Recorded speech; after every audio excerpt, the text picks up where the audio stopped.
আজ ফের উত্তাল বিধানসভা ওয়াকআউট বিজেপির। বিধানসভা গেটের বাইরে বিজেপির বিক্ষোভ। অধিবেশন শুরুর আগে ফের বিস্ফোরক Humayun Kabir.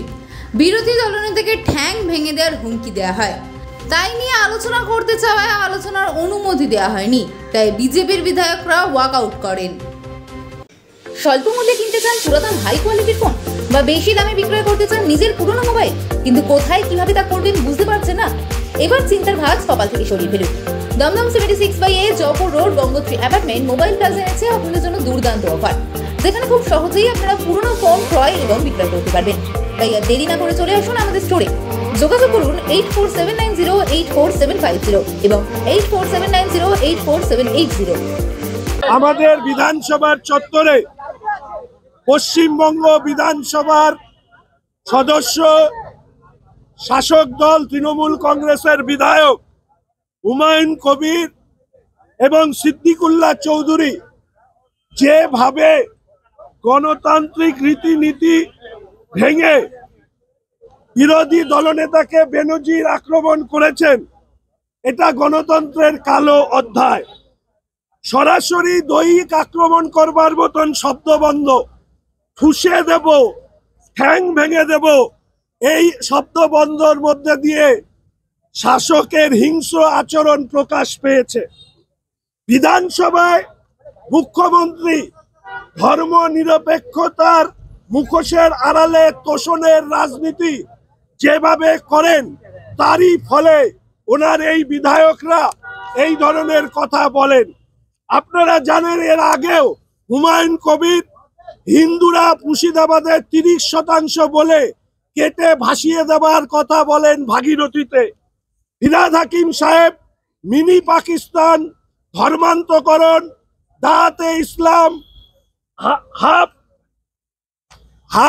Half of the Bengal will speak in Urdu, এই ধরনের সংবিধান বিরোধী মন্তব্য করেন। সিদ্দিকুল্লাহ চৌধুরী বলেন জন্মহার এমন ভাবে বাড়াতে হবে যাতে জনসংখ্যায় আমরা ছাপিয়ে যেতে পারি। একটিরও প্রতিবাদ করেননি মাননীয় মুখ্যমন্ত্রী। মাননীয় মুখ্যমন্ত্রীকে যখন আমি এই প্রশ্ন করি, উনি বলেন আমি ঘরের ভেতরে বকে দিয়েছি, এটা দলীয় ব্যাপার, হিন্দুদেরকে আক্রমণ করা হবে। আপনার মুসলিম বিধায়করা এই ধরনের কথা বলবেন আর আপনি ওনাদেরকে ঘরের মধ্যে বকবেন, এটা কি কখনো কাম্য হতে পারে? মাননীয় মুখ্যমন্ত্রীকে অনুরোধ করব, আগে ওনাদেরকে বলুন প্রকাশ্যে পশ্চিমবঙ্গের জনগণের কাছে হুমায়ুন কবির, ফিরহাদ হাকিম, সিদ্দিকুল্লাহ চৌধুরী, হামিদুল রহমানের মতন বিধায়করা যেন প্রকাশ্যে পশ্চিমবঙ্গের মানুষের কাছে ক্ষমা চান।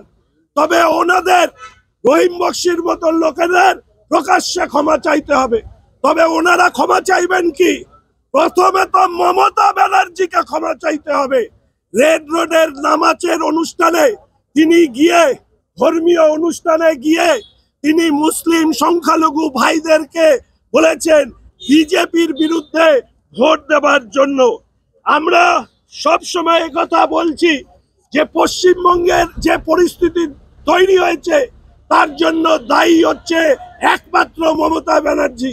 তিনি মুসলমানদের থেকেও বেশি মুসলমান হতে চাইছেন, ফলে হিন্দু মূর্তি ভাঙা, হিন্দু উপাসনালয় ভাঙা, সরস্বতী ঠাকুর পুজো হচ্ছে হাইকোর্টের নির্দেশে পুলিশ পাহারায়, দোল উৎসবের সময় সেটাকে বিভিন্ন বিধিনিষেধ আরোপ করা, অর্থাৎ পশ্চিমবঙ্গে হিন্দু হওয়াটা মমতা ব্যানার্জির রাজত্বে অপরাধ।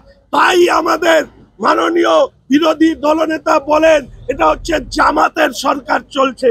আর এই জামাতের সরকারে শুধুমাত্র আপনারা যদি ভাবেন যে শুধুমাত্র সংখ্যাগুরুরা বিপদে পড়েছে, তা নয়।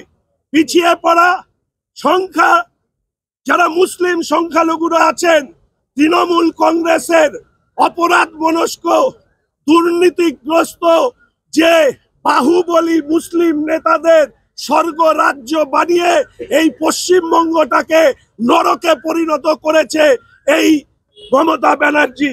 তাই আমি স্পিকার সাহেবের কাছে দৃষ্টি আকর্ষণ করতে চেয়েছি যে অবিলম্বে হুমায়ুন কবির, সিদ্দিকুল্লাহ চৌধুরীদের মতন বিধায়ক যারা বিধানসভায় আছেন তাদেরকে অবিলম্বে বিরোধী দলনেতাকে দেওয়া হুমকিকে প্রত্যাহার করতে হবে, নচেত বিধানসভার আইন অনুযায়ী তাদের বিরুদ্ধেও ব্যবস্থা নিতে হবে। এই আবেদন রেখেছি আমরা ভারতীয় জনতা পার্টি পরিষদীয় দলের পক্ষ থেকে।